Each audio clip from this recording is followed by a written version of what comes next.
Hello dear students, how are you all? Welcome back to our SST class. Myself Taposhi, your SST teacher.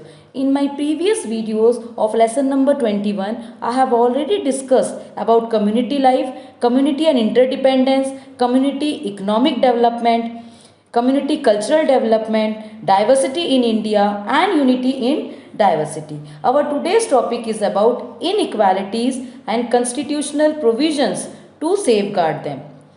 Now, about first about social and economic inequalities. Unfortunately, increasing in social and economic inequalities, both in rural and urban areas, have led to more discrimination in the society. दुर्भाग्यवश जो सामाजिक और आर्थिक असमानता हमारे गांव में भी और शहरों में भी हो रहे हैं, इन्होंने हमारी सोसाइटी में बहुत बड़ा भेदभाव बना रखा है. सोशल सामाजिक असमानता, सामाजिक यानी समाज में जो हमारे अलग अलग जातियां हैं उनमें असमानता. इकोनॉमिक आर्थिक असमानता मीन्स पुअर और रिच में जो असमानता है, इनके अलग अलग कारण भी हैं. In our daily life we found that poor and the downtrodden are being exploited and illiterated by the rich. जो अमीर है वो पुअर को, डाउनरोडेड मीन्स दलित को, एक्सप्लॉयट शोषित कर रहे हैं. एक फॉलोवर, वन रिलीजन का फॉलोवर दूसरे रिलीजन, दूसरे धर्म के लोगों को छोटी नज़रों से देखता है. Even though speaking different language, अगर उस रीजन में कोई दूसरी लैंग्वेज बोल रहा है तो उसके लिए भी इश्यूज खड़े हो जाते हैं. द मैन फोक, जो पुरुष प्रधान समाज है, वो वुमेन को एक्सप्लॉइट, शोषित कर रहा है. ये this is can not be a form of diversity. ये फॉर्म ऑफ डाइवर्सिटीज नहीं है बट इनइक्वालिटीज है, असमानता है, एक भेदभाव है. Now about our social reformers, यानी हमारे भारत में जो हमारे समाज सुधारक आए. हमारे इंडिया में बहुत सारे सोशल रिफॉर्मर्स आए, जैसे राजा राम मोहन राय, ईश्वरचंद्र विद्यासागर, स्वामी दयानंद सरस्वती, बाल गंगाधर तिलक.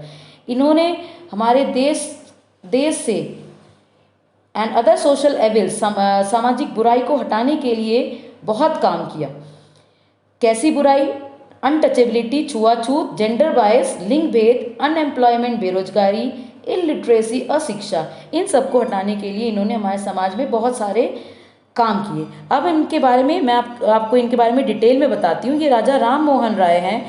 इन्होंने समाज में बुराई हटाने के लिए बहुत काम किया. इनका जो एफर्ट्स था to abolish the practice of sati प्रथा, child marriage and polygamy.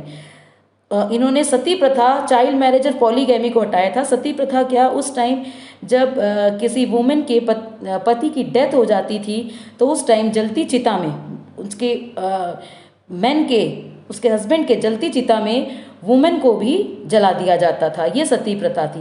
And child marriage, बाल विवाह, पॉलीगैमी, बहु विवाह, इनको समाज से हटाने की बहुत कोशिश करी थी. इवन जो स्ट्रिक्ट कास्ट सिस्टम है ये भी हटाया था और मॉडर्न एजुकेशन सिस्टम को लागू किया था.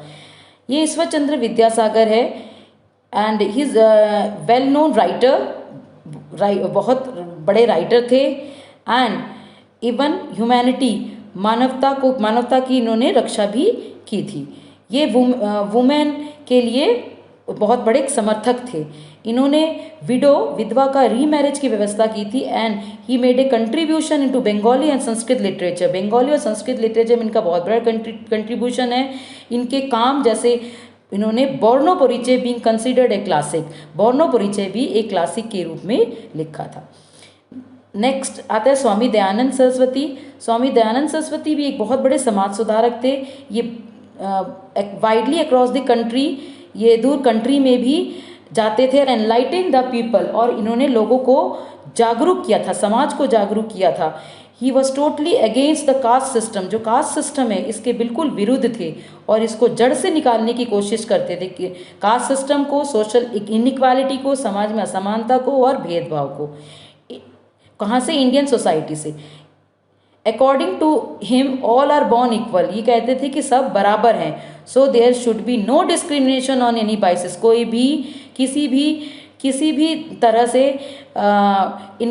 कोई डिस्क्रिमिनेशन, भेदभाव नहीं होना चाहिए. इन्होंने ये भी कहा था एजुकेशन फॉर ऑल, सबको एजुकेशन मिलना चाहिए. और अपलिफ्टेड द वुमेन एंड डाउनरोडेड, जो दलित है और जो वुमेन है उनको इन्होंने अपलिफ्ट किया। बाल गंगाधर तिलक एक इंडियन नेशनलिस्ट थे, टीचर एंड इंडिपेंडेंट एक्टिविटीज, एक स्वतंत्रता सेनानी भी थे, and A first leader of Indian independence movement, जो आंदोलन हुआ था भारत का स्वतंत्रता आंदोलन, उसके पहले लीडर भी थे। इन्होंने जो इवेंट्स जैसे गणपति फेस्टिवल, शिव जयंती, ये सारे इवेंट्स इन्होंने चलाए थे। द स्वदेशी मूवमेंट स्टार्टेड, स्वदेशी मूवमेंट भी बाल गंगाधर तिलक ने, जब तक कि 1947 में आज़ादी नहीं मिली, उन्होंने स्वदेशी मूवमेंट, स्वदेशी आंदोलन भी स्टार्ट किया था, जो इंडिपेंडेंस मूवमेंट का एक पार्ट था।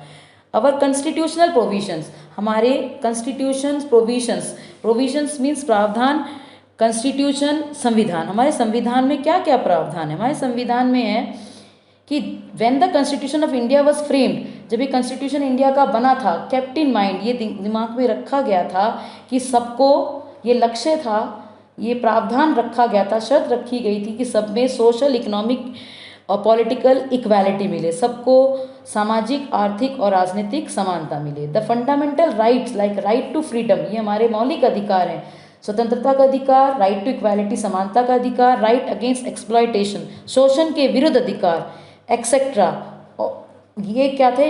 इनकॉर्पोरेटेड, लागू किए गए हमारे कॉन्स्टिट्यूशन में, संविधान में। Similarly the directive principles of state policy, state policy के जो डायरेक्टिव प्रिंसिपल्स हैं, जो गवर्नमेंट की गाइडलाइन से चलता है, एट डिफरेंट लेवल्स, अलग अलग लेवल्स में, जैसे ग्राम पंचायत, जिला परिषद, block level, to plan and act upon them, वो ये भी देखते हैं कि इस पे पूरी प्लानिंग हो रही है कि नहीं। कौन देखता है? Government. These directive principles have gone a long way, ये डायरेक्टिव प्रिंसिपल्स जो स्टेट गवर्नमेंट के हैं, ये काफ़ी दूर तक काम कर चुके हैं ताकि हम इस गोल को अचीव कर सके। कौन से गोल को? सबको सोशल, इकोनॉमिक, पॉलिटिकल इक्वालिटी मिले, उनको न्याय मिले, जस्टिस मिले, आर्थिक और सामाजिक न्याय मिले। बाकी इसके बारे में डिटेल में हम क्लास 7th में पढ़ेंगे। Hope you understand the topic inequalities and constitutional provisions to safeguard them very well. No more today. Thank you and have a nice day.